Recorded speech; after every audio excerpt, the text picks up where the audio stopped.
Olá, bem-vindos ao Diário Esportivo. Nesta segunda-feira, dia 5 de junho de 2017, eu tô aqui nas presenças do editor Ângelo Verotti e do repórter Anderson Fattori. Tudo bem com vocês? Tudo bem, prazer estar aqui novamente. Tudo bem, graças a Deus. Maravilha, então vamos aos destaques do programa de hoje. Corinthians bate Santos por 2-0 em clássico pelo Brasileirão. São Bernardo vence Foz e segue 100% na Série D. Esporte Clube São Bernardo supera a CAD por 3-0 em derby pela segundona. Bom, então vamos começar o programa de hoje falando a respeito do clássico, né? Corinthians 2, Santos 0, jogo disputado no sábado na Arena Corinthians. E mais uma vez, Angelão, o Jô deu as cartas e mostrou quem é que manda em clássico. O Jô é um iluminado, né? Mais uma vez ele deixou um gol no clássico. Eu já citei aqui, ele é igual o Mirandinha, jogando no Corinthians. Pegava o Palmeiras, fazia gol, pegava o Palmeiras, fazia gol. Mas o Jô não, o Jô ele vai pegando, pega Santos, pega Palmeiras, pega Corinthians, não, pega São Paulo, vai e faz. Ajudou mais uma vez, mais uma... Eu achei, pra falar a verdade, eu achei que o pezinho dele foi um pouco alto ali naquele... Foi quase na cara do zagueiro, né? Tudo bem que o zagueiro tá chegando na jogada, mas o árbitro não falou nada. Na minha opinião, teria uma infração ali, daria pra marcar uma infração ali. Mas o jogo, mais um gol no campeonato, mais um gol em clássico, ajudando muito o Corinthians. Esse Corinthians tá brigando pela liderança com a Chapecoense, né, com os outros adversários mais próximos. Um Corinthians que está surpreendendo, para falar a verdade. Eu já tinha falado aqui que eu achava que o Corinthians fosse ficar na zona intermediária, ali no máximo brigando para não se aproximar do rebaixamento, mas não pensei nem que fosse se aproximar da zona Libertadores. E o Corinthians ali na briga pela liderança. Tem muito campeonato pela frente, é verdade, mas o Corinthians está mostrando uma grande regularidade, na verdade. Isso está ajudando muito a equipe. O Santos foi uma equipe que no primeiro tempo até que rendeu um pouquinho mais. No segundo tempo o Santos desapareceu, ficou praticamente no campo de defesa, né, tomando o sufoco do Corinthians. Dessa vez o Vanderlei não conseguiu salvar o Santos. E uma pena também a saída do Dorival, que eu acho um grande treinador, faz um grande trabalho no Santos. Eu acho que são fases, são ciclos, né? Infelizmente o dele no Santos acabou, né? Verdade, custou o cargo do Dorival. O Santos aí próximo talvez de anunciar o Levir Coupe, né, Fattori? E mais uma vez, Romero fazendo gol também na Arena, né? O jogo dos reis, digamos assim, o rei da Arena e o rei dos clássicos, né?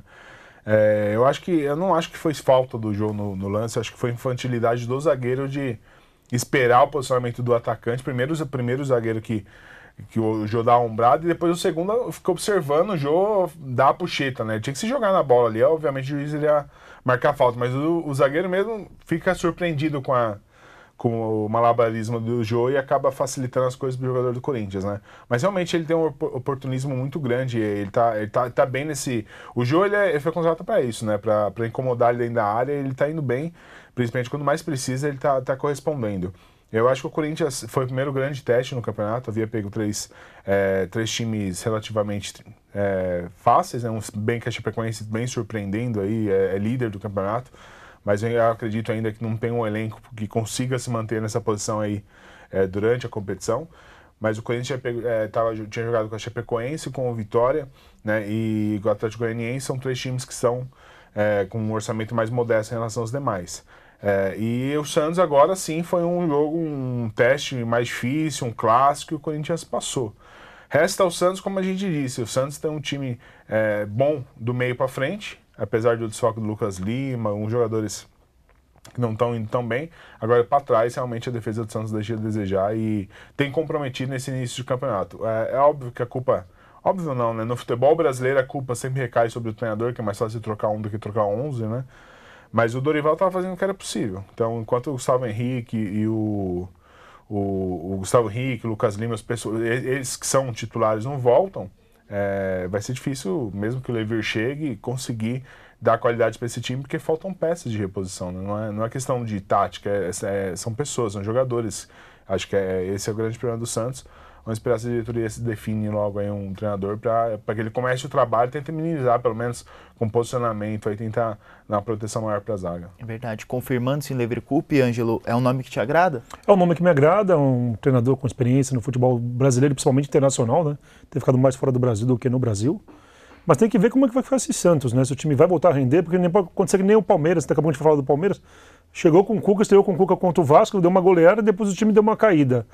O que pode acontecer com o Santos no começo também é chegar o Levir Coupe, estrear com vitória e depois dar uma caída. Tem que ver, o Fattori falou muito, tem que voltar esses jogadores que estão contundidos, os principais jogadores do Santos, né? O Lucas Lima faz uma falta tremenda para o Santos, e para o Santos conseguir voltar a um nível mais alto, né? Porque o elenco tem para isso, mas que dá uma complicada sem esses 3, 4 jogadores, isso dá muito grande. Mas vamos ver como é que vai ser com o Levi, né? É verdade, então agora é esperar para ver. A diretoria do Santos pode ser que confirme ainda nesta segunda-feira, mas no mais tardar até terça, porque afinal o Santos aí já tem os próximos compromissos. Por hora, Elano é o técnico interino do Santos. E falando do Palmeiras, assim como o Angelão já deu um spoiler aí, o Palmeiras ficou no 0-0 com o Atlético Mineiro, né? Um jogo de muitas chances de gol para o Palmeiras, mas não conseguiu converter em gols. O William perdeu pênalti, Keno meteu bola na trave, fator, e o Palmeiras mais uma vez deixou a desejar por um detalhe, não, o gol não é detalhe, mas foi por pouco, né? Eu acredito que o Palmeiras e o Atlético Mineiro, ao lado do Flamengo e Grêmio, são os 4 times com maiores orçamentos, elencos, enfim. Então é um jogo, quando joga um contra o outro, não dá pra gente apontar favoritos. Então o Palmeiras teve chances de vencer o jogo, claras, né? Principalmente o pênalti do William e a bola na trave do Keno, e o Atlético também no final da partida, né? Teve um gol anulado, bem anulado, mas uma falha grotesca do Fernando Praz, que por sorte do Fernando Praz, o Rafael Moura acabou se precipitando e tocou a mão na bola. Foi aí que foi anulada pela falta, pela mão da bola. E depois teve 2 defesas espetaculares do Fernando Praz, já ali na reta final da partida, que impediram a vitória do Atlético. Eu já tinha dito, até aqui internamente na redação, que o Cuca, a expectativa era muito grande nele pelo trabalho que ele fez no ano passado. Só que no ano passado o Palmeiras foi muito isso também, de decidir jogos era o Gabriel Jesus. E muitas vezes eram cruzamentos na área, como foi contra o Tucumã, como outros times, o Palmeiras joga a bola na área e acabava fazendo gol. Mas o Cuca, desde o ano passado, o Palmeiras, ele nunca teve um bom rendimento em jogadas trabalhadas, tabelas, alternativas de ataque. O Palmeiras era muito confiante na condição do Gabriel Jesus, que estava numa fase espetacular. Então jogava muita bola nele e ele acabava decidindo os jogos. E esse ano, sem o Gabriel Jesus, a dificuldade está sendo maior.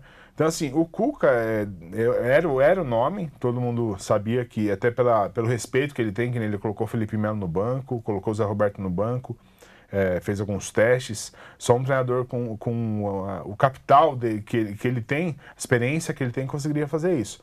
Mas não dá para esperar muito mais do que isso, não. Não esperava mais do que isso, não. Porque o Cuca, ano passado, já mostrou que ele tem uma certa limitação em armar times, em armar jogadas ofensivas. Os jogadores acabavam decidindo os jogos. E ele reclamou, né, que o elenco desse ano é inferior ao ano passado, justamente porque não tem o Gabriel Jesus. Se você for ver, porque o Vitor Hugo estava aí até algumas semanas atrás e era banco do Edu Dracena. Então, quem está fazendo falta mesmo é o Gabriel Jesus. Em compensação, ele ganhou reforços importantes, né? Então, em relação a 2016, Felipe Melo, William, Borja e Guerra e muitos outros, Keno, que chegaram aí, que deveriam dar alternativas para o Palmeiras.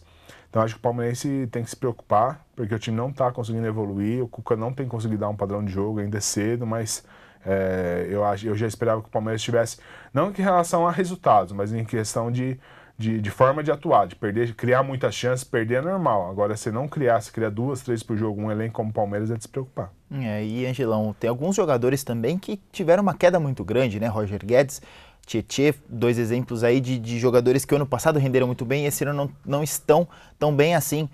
Isso também contribui para esse jogo do Palmeiras não estar fluindo como estava? Contribui, eu acho que o Palmeiras perdeu a confiança, né? O Palmeiras vinha numa toada muito grande depois do ano passado, acabou caindo no Paulista desse ano, na Libertadores o time está indo bem, mas aí com a queda do Eduardo Batista, chegou o Cuca, começou a modificar a equipe, o próprio Borja, ele entrou bem com o Cuca, fez um jogo muito bem, depois caiu de novo, então está faltando um pouco de confiança para essa equipe. O elenco, como o Fator sempre conversou aqui, eu acho que é um dos melhores do Brasil, o elenco do Palmeiras. Não só em quantidade, mas como qualidade. Claro que o Gabriel Jesus faz muita falta, um nome, tanto que ele chegou na Inglaterra bombando e acabou se machucando, mas é um jogador de muita categoria, um grande profissional. E isso faz falta para o Palmeiras. Ele decidiu muitos jogos ano passado. O Palmeiras não arrumou esse cara. Infelizmente o Borja não chegou no mesmo ímpeto, né, com aquela mesma qualidade. Também não vou dizer que tenha, porque não tem. Mas com aquela mesma vontade, um pouquinho mais de categoria, digamos assim, também. E o Palmeiras acabou devendo. Falta confiança, acho que o time recuperando confiança com o Cuca mesmo, que eu acho que na atualidade é um dos melhores treinadores que o Brasil tem. Não vejo ninguém mais assim que esteja ali naquele nível. Entendeu? Tanto que você vê o Luxemburgo, agora que foi na década de 90, começo dos anos 2000, o treinador mais badalado do futebol brasileiro, tanto chegou no Real Madrid, tudo tá agora no esporte ali, começando de novo, digamos assim, entendeu? Eu acho que o momento é do Cuca. Se ele não conseguir dar padrão para esse time do Palmeiras, vai ser complicado o Palmeiras segurar esse ano inteiro, hein? É verdade, Palmeiras que tem agora compromissos sem o Borja e o Mina, que foram convocados para a seleção da Colômbia e só voltam daqui 3 rodadas, vão perder provavelmente também o clássico contra o Santos, que é no dia 14, então já são 2 desfalques aí importantes para o time do Palmeiras. Vamos ver aí como é que o Verdão vai reverter essa situação aí incômoda de jogos sem vencer. E também quem não venceu na rodada foi o São Paulo, foi a Campinas, visitou a Ponte Preta e perdeu por 1-0, né? O São Paulo que fator dentro de casa venceu as 2, fora de casa perdeu as 2. O São Paulo, a gente tá falando isso ontem, é uma rotina já. Quando o torcedor acha que agora perde um jogo e volta toda aquela ansiedade, volta aquela desconfiança, será que o trabalho do Rogério está sendo... Enfim, o São Paulo precisa ali engatar 2, 3 vitórias para recuperar essa autoestima e mostrar que é um time... Eu acho que o elenco de São Paulo é um elenco qualificado, talvez não para brigar lá pelo título, mas pelo menos para brigar por uma Libertadores. Eu acho que o São Paulo, apesar das saídas aí, né, iminentes saídas aí do Luiz Araújo, do Thiago Mendes, precisa ver se o São Paulo vai trazer peças para repor essas 2 saídas aí, jogadores vão pro Lille, né?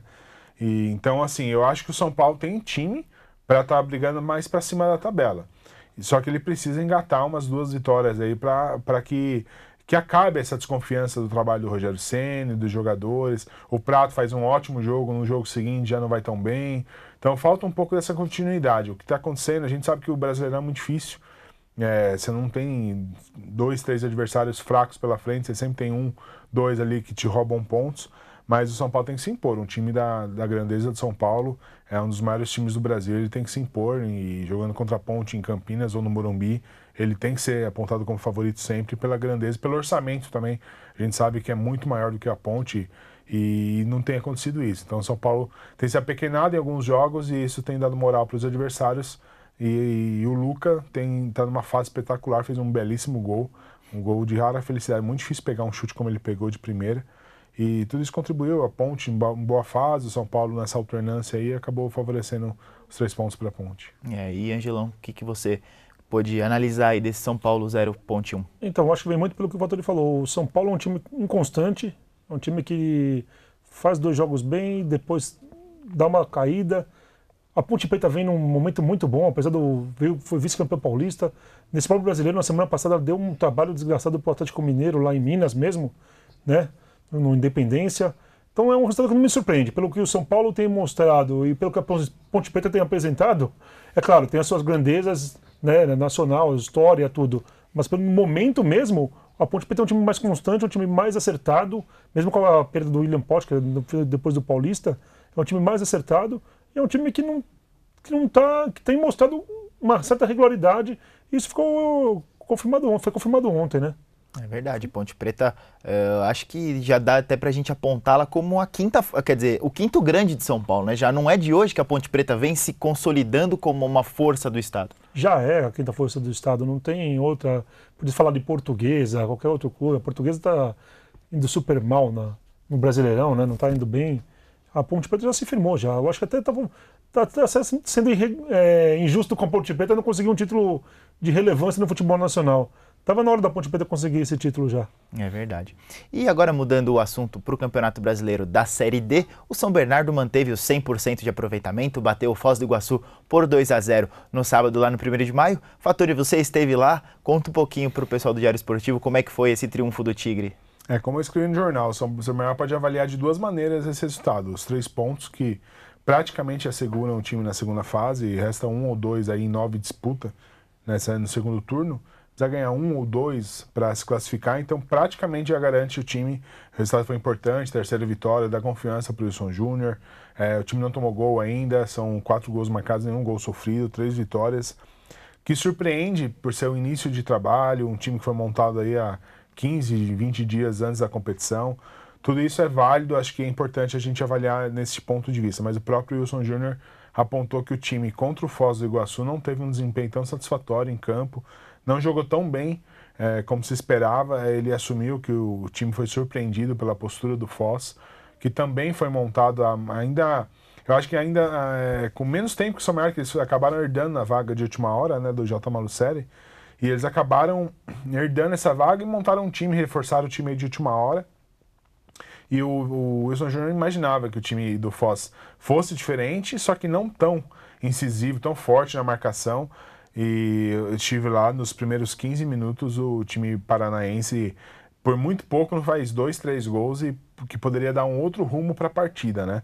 O Daniel, numa tarde espetacular, ele fez 3 defesas em 15 minutos, uma delas um pênalti, bem cobrado, inclusive, ele acertou o canto e acabou fazendo a defesa, mas antes do pênalti, uns 4, 5 minutos antes do pênalti, ele acabou defendendo uma bola a queima-roupa a 3 metros de distância, um chute forte.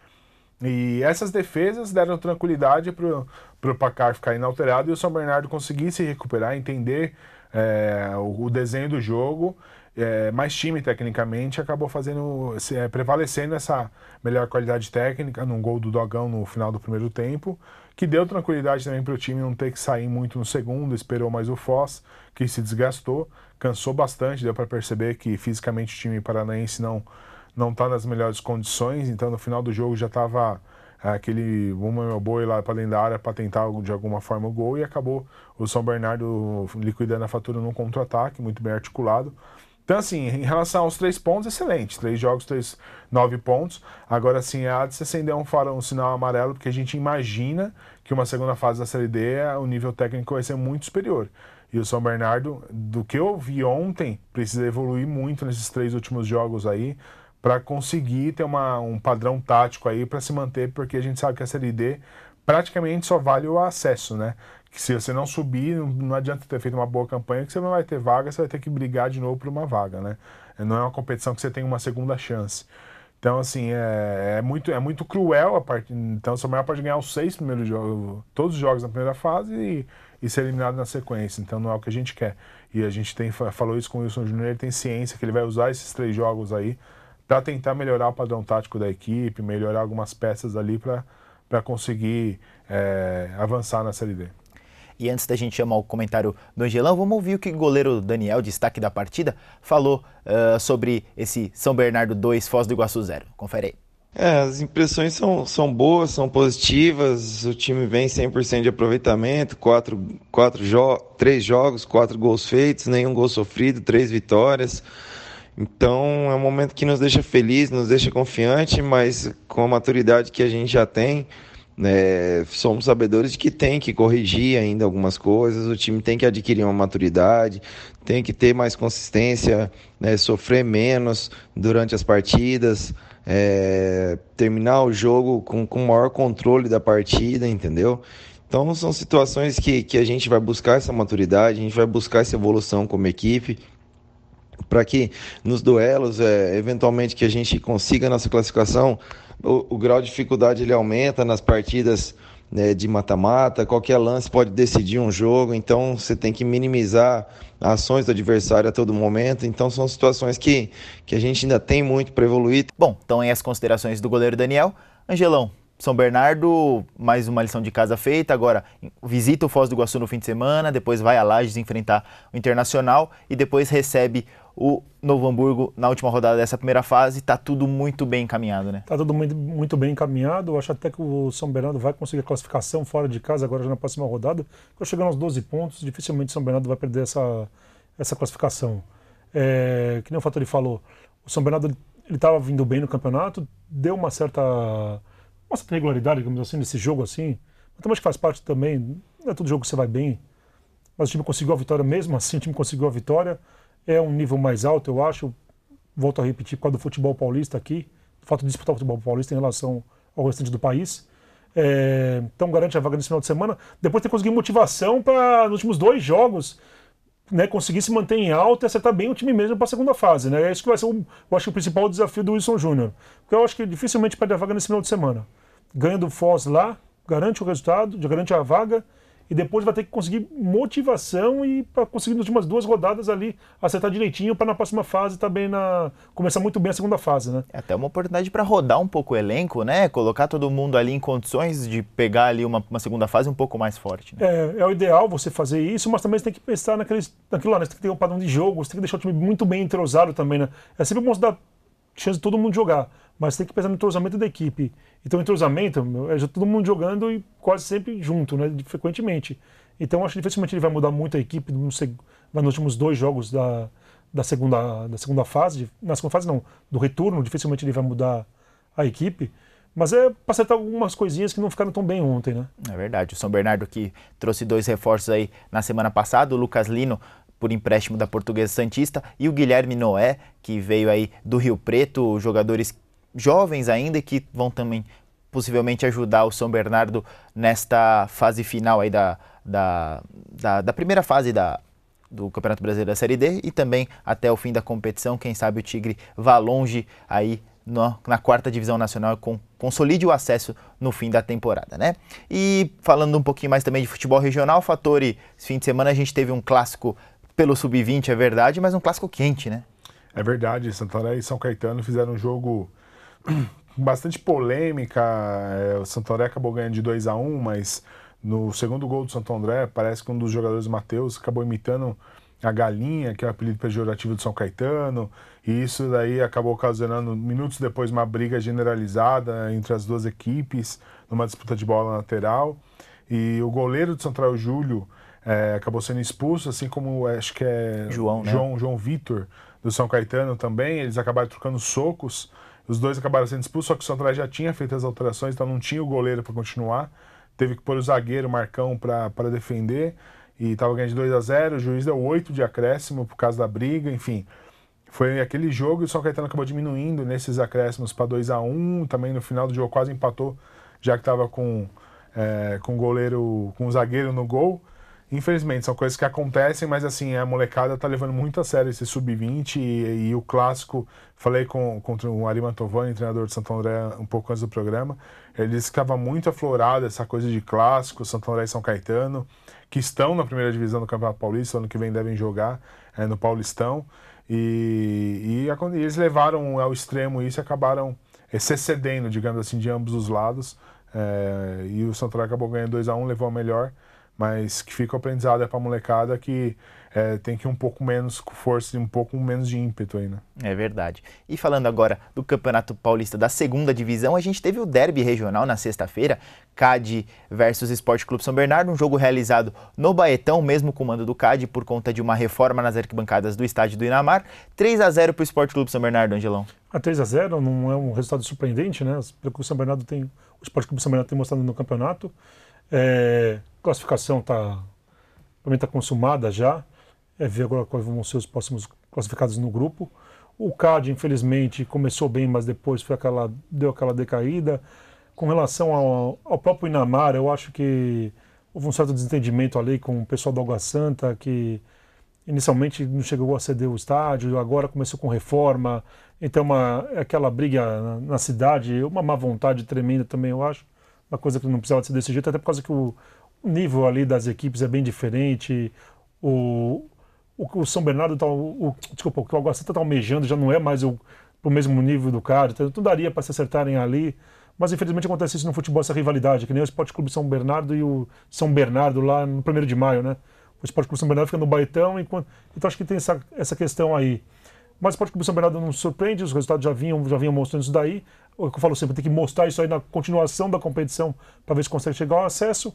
E o CAD ia se despedir pelo menos com a cabeça levantada, né? Porque ele não tem mais chance de classificação, dificilmente. O Moense, por sua vez, voltou a vencer, né? Fez 3-0 no Atlético Mogi. O Moense é líder, né? Já de novo, está na liderança do grupo.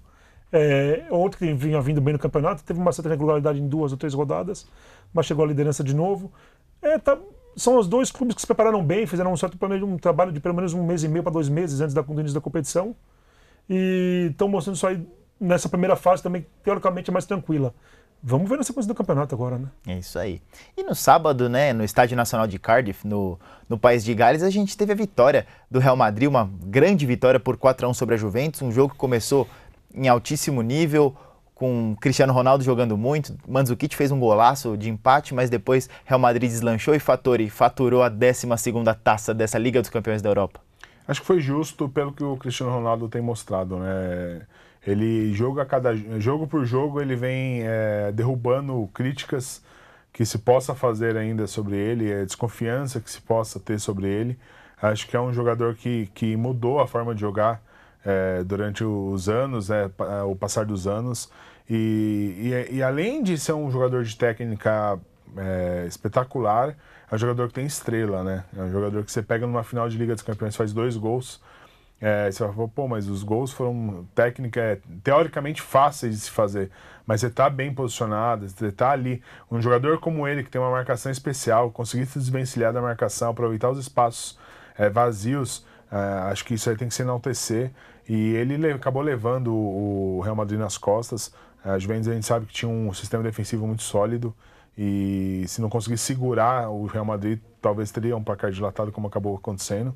Mas eu acho que o título acabou ficando em boas mãos, especialmente pelo Cristiano Ronaldo, que é um jogador espetacular, e deu azar pro Neymar, né? Porque na melhor temporada do Neymar, o Cristiano Ronaldo acaba decidindo a Liga dos Campeões e dificilmente ele vai perder o título de melhor do mundo na outra vez, né? É verdade, Angelão, você que estava na torcida pela Juve, deu Real, não teve jeito, né? Me surpreendeu. Claro, a gente sabe que o Real Madrid é uma seleção, né? Não é um time, é uma seleção.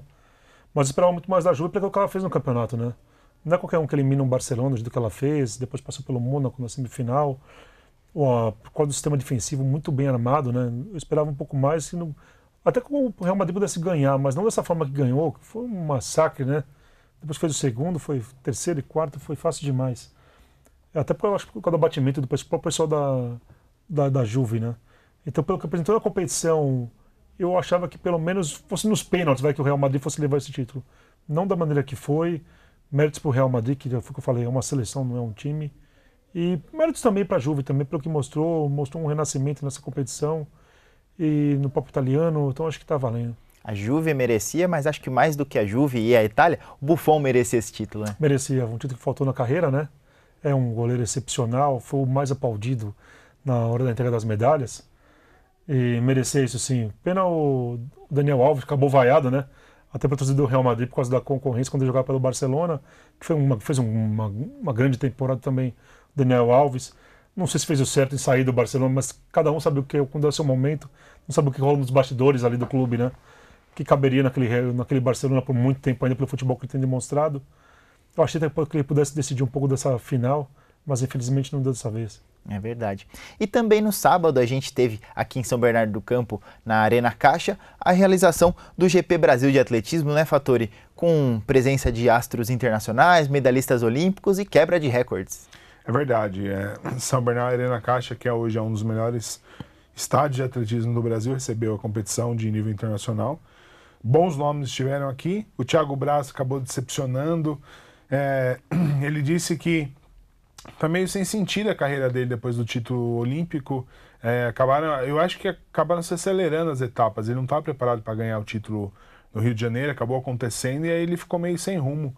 E ele acabou perdendo a competição para o Augusto Braz, que competiu com varas emprestadas, já que as varas deles acabaram se extraviando no aeroporto de Congonhas, se não me falha a memória. Ele acabou chegando, não tinha as varas, ele pegou emprestado, mesmo assim ainda ganhou. Então acabou decepcionando, não, porque o Augusto Dutra a gente já conhecia, ele já treinou aqui em São Caetano, sabia que ele tinha condição. Só que o Thiago Braz, todo mundo queria ver, né, o campeão olímpico em ação no Brasil pela primeira vez, depois do título, e acabou decepcionando. Teve a polonesa que acabou faturando também o título do lançamento do martelo com bastante facilidade. E outras marcas importantes, né? Eu acho que o que vale a pena para o GP Brasil é a obtenção de índice, né, para o Mundial de Londres. E acho que isso que estava na mente de cada um dos atletas que participaram, terão outras oportunidades, como no próximo final de semana tem o Troféu Brasil também. Muitos atletas ainda vão buscar o índice para conseguir estar em Londres. E acho que isso é importante. E é importante, muito importante para a região, acabar se tornando aí o centro do atletismo nacional. A gente já tem a BMF em São Caetano, que agora é B3, né? Vai ser difícil a gente se habituar a mudar o nome, mas enfim. Em São Caetano, que é a maior equipe do Brasil. E agora a gente tem a Arena Caixa, já há algum tempo já aí que foi inaugurada, recebendo as principais competições do calendário. Acho que para a região isso é muito importante e que isso possa influenciar a garotada a correr, a pular, a saltar, enfim. Acho que isso é importante. Ela está, inclusive, bem localizada ali, é um centro onde tem bastante residências. E espero que as pessoas consigam, aí, com o tempo, acompanhar o atletismo, que se conseguir influenciar a molecada a participar de esporte, já tenho certeza que valeu a pena o investimento. Obviamente que o futebol domina o noticiário esportivo nacional, Angelão, mas a gente não pode deixar de destacar competições como essa que fomentam aí, como o Fattori disse, né, outros esportes no nosso país. É mais do que necessário. O Brasil não é só futebol, né? O Brasil tem muitas potências. O Brasil foi campeão mundial feminino de handebol, o vôlei brasileiro sempre dando espetáculo. Então, agora o atletismo também. O Thiago Braz fez bonito na Olimpíada, assim como outros nomes fizeram. O Brasil é uma potência, né, esportiva. O problema do Brasil é a falta de apoio, eu acho. E alguns governantes que nem sempre dão aquela ajuda necessária, né? Que você está vendo um monte de escândalo em confederação de basquete, em confederação de handebol. Você está vendo só os escândalos aparecendo, é dinheiro que desapareceu daqui, foi conta prestada da lei que ninguém sabe de onde são notas frias. Então tem acontecido muita coisa ultimamente no esporte brasileiro, que isso vai minando até a força das próprias modalidades, né?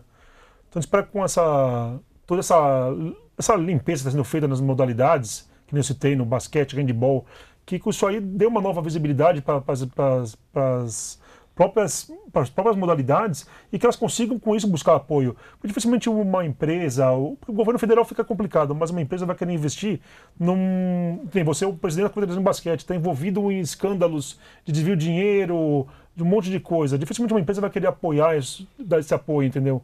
E a mesma coisa eu digo não só com handebol, cada um com a sua acusação, né? Mas é uma coisa muito complicada, né? Então isso aí que vai minando muito a força do esporte brasileiro, eu acho. Falta o apoio, que é o que todo mundo precisa, e falta a decência dos caras que estão governando, né? Ou para as confederações, para fazer um trabalho legal e que dê resultado, que traga retorno para o próprio esporte, né? Verdade, acabou de passar um ciclo olímpico com os jogos sendo realizados aqui na nossa casa e o Brasil não teve o resultado que esperava justamente por conta dessas falcatruas aí por trás dos panos, né? Você vê, a Confederação Brasileira de Basquete está com intervenção, não pode disputar mundiais, torneios internacionais. É uma vergonha, uma vergonha. A Federação Internacional tem que intervir no esporte do país por causa dos mandos e desmandos que foram feitos aqui dentro, dos absurdos que aconteceram aqui. Então tem que tirar esses dirigentes que ficam, até mudando o foco, né? Tirar esses dirigentes que ficam 15, 20 anos no poder. Não tem que ter isso. Isso no máximo 4 anos ali, independente de ter reeleição, para mudar, até para evitar que nesse período se aconteçam absurdos, né? Que sejam feitos absurdos.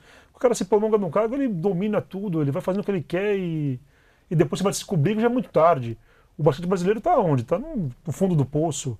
O pessoal sem receber salário, o pessoal da própria confederação, o próprio site da confederação está ameaçado de sair do ar por falta de pagamento, assessor de imprensa que não responde, que não recebe, fora outros funcionários da própria entidade que não recebem. Então o negócio fica muito complicado. Triste, triste. Só retornando ao GP Brasil de Atletismo, a gente teve a quebra de recorde sul-americano pelo Darlan e diversas aí classificações para o Mundial, assim como o Fattori falou, o Mundial de Londres em agosto. Bom, e vamos encerrar então o Diário Esportivo desta segunda-feira com os destaques finais, Angelão. Vou chamar a atenção para os jogos da seleção, os amistosos agora na Austrália, né, contra a Argentina no dia 9, contra a Austrália no dia 13. É bom para o Tite dar uma olhada nos jogadores que não acabaram ganhando espaço, né, até pela ausência de um Neymar, pela ausência de quem estava disputando a fase final da Liga dos Campeões. Então vai ter gente ali com uma oportunidade. Eu acho que é bom o Tite dar uma bela de uma... Ele sim, experimentar bastante jogadores. Claro que já tem um padrão dele, já tem a espinha dorsal montada. Você pode pensar na Copa do Mundo, né? Acho que vale a pena muito ficar de olho nesses 2 amistosos. É verdade. Fattori? A gente falou aqui do Troféu Brasil. Reforçar o convite, a gente vai acompanhar de perto aí a preparação, os atletas que vão disputar a competição. E reforçar aí o pessoal da região, principalmente que mora em São Bernardo, aqui do Grande ABC, que possa participar, ir lá, torcer, aprender, digamos assim, porque o atletismo tem diversas modalidades dentro de uma modalidade só, diversas categorias, enfim. E a entrada é gratuita na Arena Caixa, em São Bernardo, para quem não conhece, ali no Rua Tiradentes, ali, de fácil acesso também. É bacana o torcedor ir lá conhecer, prestigiar e quem sabe se interessar, levar a molecada, quem puder, né? Começa na sexta, sábado e domingo. Então é um evento bacana aí na região. É verdade. E meu destaque vai para o São Bernardo mais uma vez, né, que joga no fim de semana contra o Foz do Iguaçu. Pode aí consolidar sua classificação para a segunda fase do Campeonato Brasileiro da Série D com antecipação, provavelmente vai ser o primeiro time classificado aí, se confirmar essa vitória lá no Paraná, e já fica todo mundo ali de olho no Tigre, né? No trabalho do Wilson Júnior, no elenco do São Bernardo. Isso é importante também para resgatar um pouco, para fechar um pouco daquela ferida que ficou por causa do rebaixamento no Campeonato Paulista, tá certo? Bom, então o Diário Esportivo fica por aqui, continue interagindo com a gente pelas redes sociais, pelo nosso e-mail, pelo nosso jornal impresso e também pela edição online, no diarioesportivo@dgbc.com.br, no @esportesdgbc, enfim, continue aí mandando sua sugestão, sua crítica, sua pauta, estaremos aqui para ouvi-los, tá bom? Uma boa semana a todos, segunda-feira que vem a gente está de volta com mais um Diário Esportivo. Um abraço, boa semana, tchau, tchau.